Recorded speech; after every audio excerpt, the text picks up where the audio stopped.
Então, nesse caso, a gente percebeu de maneira geral essas regras, e eu quero chamar a atenção para um detalhe, porque vez por outra a gente vê uma questãozinha aqui, uma questãozinha ali, que fala a respeito das proparoxítonas aparentes, ou também as chamadas esdrúxulas aparentes, tá? A proparoxítona é chamada de esdrúxula, tá legal?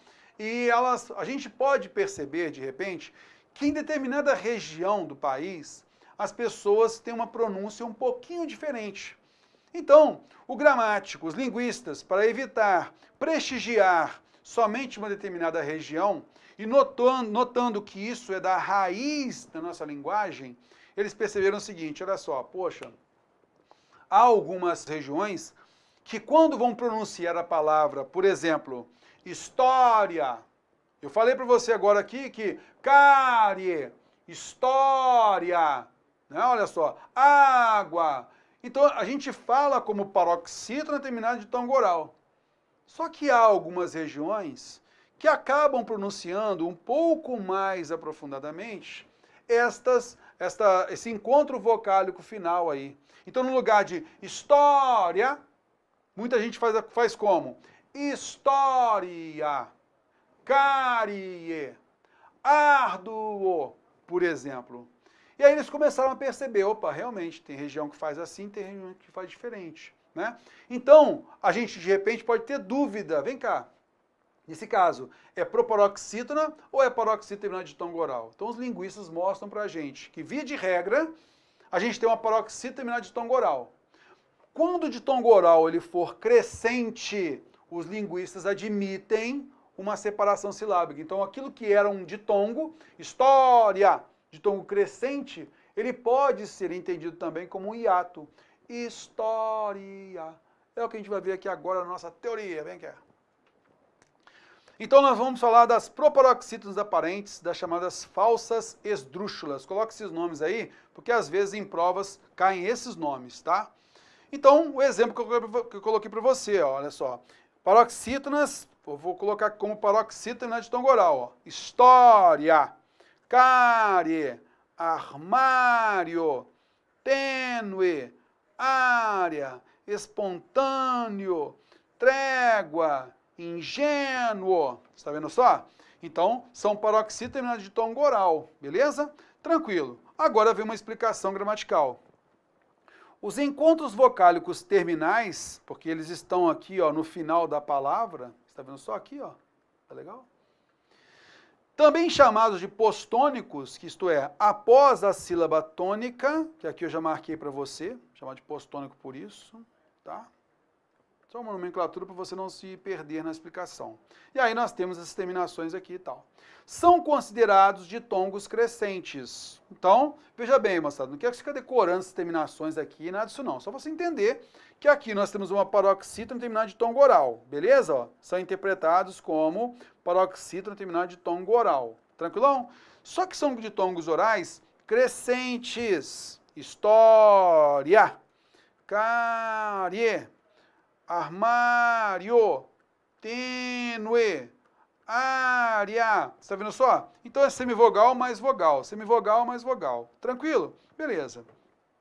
Então a divisão silábica que a gente pode ter aqui é a seguinte: história, cárie, armário, tênue, área, espontâneo, trégua. Está vendo? Então, paroxítona terminada de ditongos orais e, nesse caso, crescentes. Show de bola, belezinha. Agora vamos aperfeiçoando a explicação. Mas, como a gente falou, também há a possibilidade, em última instância, de serem entendidos como hiato. Por que coloquei aqui em última instância? Porque você pode entender também como havendo um hiato, como sendo palavras proparoxítonas. Você pode entender também como último recurso. Primeiro, você observa se a paroxítona terminada de tom oral. Beleza? Aí, pelas alternativas que você vai eliminando e tal, você vai, opa, isso aqui também pode ser interpretado como uma proparoxítona aparente, uma falsa esdrúxula. Então, essa terminação aqui ela é bem interessante, porque você pode interpretar aqui uma outra possibilidade de classificação tônica, de proparoxítona. Vem aqui comigo na tela, vamos lá. E aí você vai evidenciar como um hiato. E como seria, nesse caso, a divisão silábica? História, carie, em sílabas diferentes, porque são vogais agora, ó. Armário, tênue, área, espontâneo, trégua. Aí, meu amigo, você vai ter a antepenúltima sílaba tônica, o entendimento de que há aí uma proparoxítona. Beleza? E eu ressalto aqui que isto é simplesmente uma possibilidade. Só isso. Por isso temos que tomar cuidado. Ah, terror, significa então que a palavra carie, história, e a palavra córrego tem a mesma classificação, mesma regra de acentuação gráfica? Não é bem por aí. Por que não é bem por aí? E a gente vai sempre eliminando alternativas até chegar a um resultado concreto, tá? Mas quando você fala que a palavra trégua, história, ela pode ser paroxítona terminada de tom oral ou proparoxítona aparente. Tá legal? Quando eu falo que é proparoxítona aparente, isto é, ela pode ser paroxítona e pode ser proparoxítona. Já a palavra córrego é uma proparoxítona propriamente dita.